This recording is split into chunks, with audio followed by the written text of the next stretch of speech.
जय सिया राम मित्रों। आज हम आपके सामने लेकर आए हैं बहुत ही ज्ञानवर्धक कहानी, जिसे सुनकर आपको आपके जीवन जीने के लिए काफ़ी शिक्षा मिलेगी। तो चैनल पर नए हो तो चैनल को सब्सक्राइब करें, आपसे करबद्ध निवेदन है। और दूसरा निवेदन ये है कि इस कहानी को आप पूरा सुने ताकि आपको जीवन में कहानी से सीख मिले और आपके जीवन में काम आ सके। तो एक बार की बात, एक शिष्य ने विनम्रतापूर्वक अपने गुरुजी से पूछा, गुरुजी, कुछ लोग कहते हैं कि जीवन एक संघर्ष है, कुछ अन्य कहते हैं कि जीवन एक खेल है और कुछ जीवन को एक उत्सव की संज्ञा देते हैं, इनमें से कौन सही है? तो गुरुजी ने तत्काल बड़े ही धैर्यपूर्वक उत्तर दिया, पुत्र, जिन्हें गुरु नहीं मिला उनके लिए जीवन एक संघर्ष है, जिन्हें गुरु मिल गया उनका जीवन एक खेल है। और जो लोग गुरु द्वारा बताए गए मार्ग पर चलने लगते हैं, मात्र वे ही जीवन को एक उत्सव का नाम देने में साहस जुटा पाते हैं। यह उत्तर सुनने के बाद भी शिष्य पूरी तरह से संतुष्ट न था। गुरुजी को इसका आभास हो गया। वे कहने लगे, लो, तुम्हें इसी संदर्भ में एक कहानी सुनाता हूँ। ध्यान से सुनोगे तो स्वयं ही अपने प्रश्न का उत्तर पा सकोगे। उन्होंने जो कहानी सुनाई वह इस प्रकार है। एक बार की बात है, किसी गुरुकुल में 3 शिष्यों ने अपना अध्ययन संपूर्ण करने पर अपने गुरुजी से यह बताने के लिए विनती की कि उन्होंने गुरु दक्षिणा में उनसे क्या चाहिए। गुरुजी ने पहले तो मंद मंद मुस्कुराए और फिर बड़े स्नेहपूर्वक कहने लगे, मुझे तुमसे गुरु दक्षिणा में एक थैला भर के सूखी पत्तियां चाहिए, ला सकोगे? वे तीनों मन ही मन बहुत प्रसन्न हुए, क्योंकि उन्हें लगा कि वे बड़ी आसानी से अपने गुरुजी की इच्छा पूरी कर सकेंगे।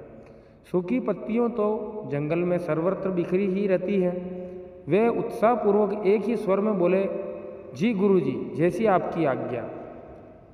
अब वे तीनों शिष्य चलते चलते एक समीपस्थ जंगल में पहुंच चुके थे, लेकिन यह देखकर कि वहां पर तो सूखी पत्तियां केवल एक मुट्ठी भर ही थी, उनके आश्चर्य का ठिकाना न रहा।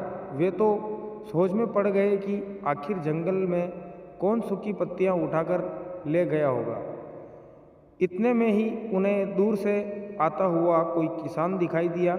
वे उनके पास पहुंचकर उनसे विनम्रतापूर्वक याचना करने लगे कि वह उन्हें केवल एक थैला भर सूखी पत्तियां दे दे। अब उस किसान ने उनसे क्षमा याचना करते हुए कहा, उन्हें यह बताया कि वह उनकी मदद नहीं कर सकता, क्योंकि उसने सूखी पत्तियों का ईंधन के रूप में पहले ही उपयोग कर लिया था। अब वे तीनों पास में ही बसे एक गांव की ओर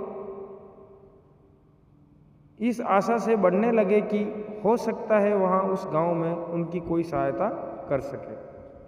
वहां पहुंचकर उन्होंने जब एक व्यापारी को देखा तो बड़ी उम्मीद से उनके साथ एक थैला भर सूखी पत्तियां देने के लिए प्रार्थना करने लगे।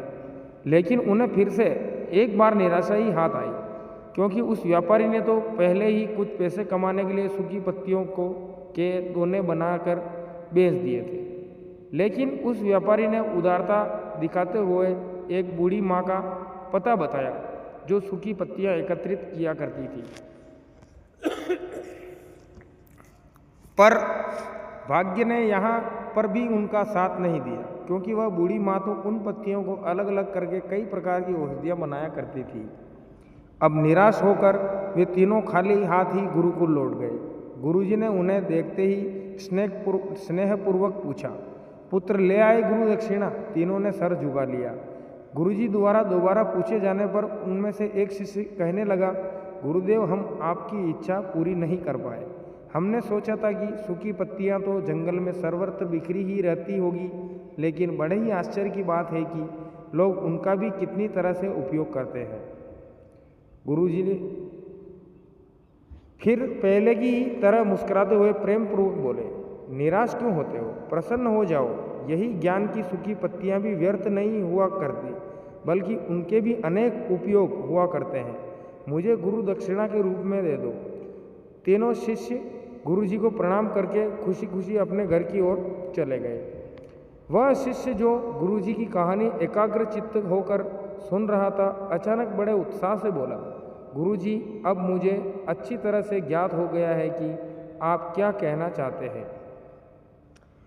आपका संकेत वस्तुतः इसी ओर है, न कि जब सर्वत्र सुलभ सूखी पत्तियां की निरर्थक या बेकार नहीं होती हैं तो फिर हम कैसे किसी भी वस्तु या व्यक्ति को छोटा और महत्वहीन मानकर उसका तिरस्कार कर सकते हैं। चींटी से लेकर हाथी तक और सुई से लेकर तलवार तक सभी का अपना अपना महत्व होता है।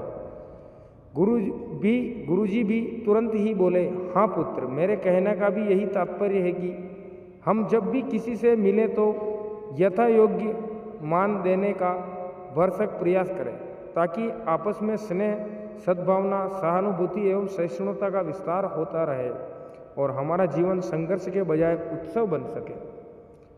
दूसरे, यदि जीवन को एक खेल ही मान जाएं तो बेहतर यही होगा कि हम निर्विक्षेप, स्वस्थ एवं शांत प्रतियोगिता में ही भाग लें और अपने निष्पादन तथा निर्माण को ऊंचाई के शिखर पर ले जाने का अथक प्रयास करें। अब शिष्य पूरी तरह संतुष्ट था।